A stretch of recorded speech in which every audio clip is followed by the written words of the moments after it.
আসসালামু আলাইকুম ভাইয়েরা ও বোনেরা।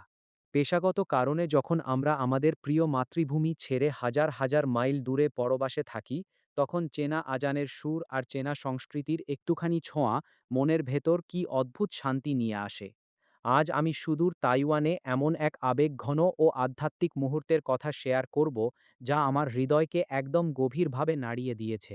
চলুন তাইপেই গ্র্যান্ড মসজিদে জুম্মার নামাজের সেই অবিস্মরণীয় অভিজ্ঞতা একসাথে অনুভব করি। প্রথমবার তাইপেই গ্র্যান্ড মসজিদের সামনে গিয়ে দাঁড়াতেই আমার চোখ কেড়ে নিয়েছে এর বিশাল সবুজ গম্বুজ আর দুই পাশের মিনারগুলো।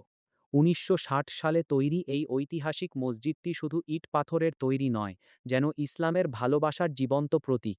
ভেতরে ঢোকার সাথে সাথে এক অপূর্ব শান্তি, পবিত্রতা আর পরিচ্ছন্নতা আমার সব ক্লান্তি, সব একাকিত্ব মুছে দিল। মনটা ভরে গেল স্বর্গীয় প্রশান্তিতে। সবচেয়ে সুন্দর যে জিনিসটা দেখে আমার বুক ভরে গেছে, সেটা হলো বৈচিত্র্যের মাঝে উম্মাহর অসাধারণ ঐক্য। তাইওয়ানের স্থানীয় মুসলিম, আরব ভাই, ইন্দোনেশিয়ান, মালয়েশিয়ান, পাকিস্তানি আর আমাদের বাংলাদেশের অনেক ভাই, সবাই এক কাতারে কাঁধে কাঁধ মিলিয়ে খুতবা শোনা আর নামাজের জন্য সারিবদ্ধ হয়ে দাঁড়ানোর সময় আমার চোখে পানি চলে এসেছিল।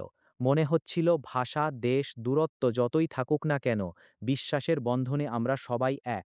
নামাজ শেষে ভাইদের সাথে কোলাকুলি করার সময় হৃদয়টা একদম ভরে উঠেছিল। এই মিলন মেলা যেন পরবাসে এক টুকরো স্বদেশের অনুভূতি দিয়েছে। মসজিদের বিশাল হোল, সুন্দর ক্যালিগ্রাফি আর নরম পার্সিয়ান কার্পেটে সিজদায় মাথা রাখার মুহূর্তগুলো আমার আত্মার গভীরে চিরকালের জন্য দাগ কেটে গেছে। অচেনা দেশে, ভিন্ন সংস্কৃতির মাঝে আজানের ধ্বনি শুনে আর শত শত মুসলিম ভাইয়ের সাথে একসাথে সিজদায় যাওয়ার এই অনুভূতি সত্যিই অবর্ণনীয়। তাইপেই গ্র্যান্ড মসজিদ আমার কাছে শুধু একটা মসজিদ নয়, এটি সুদূর তাইওয়ানে ইসলামের উষ্ণ আলো এবং বিশ্ব মুসলিম ভ্রাতৃত্বের এক অসাধারণ প্রতীক। ভাইয়েরা ও বোনেরা, আপনাদেরও কি পরবাসে এমন কোনো আবেগঘন অভিজ্ঞতা আছে? কমেন্টে অবশ্যই শেয়ার করবেন।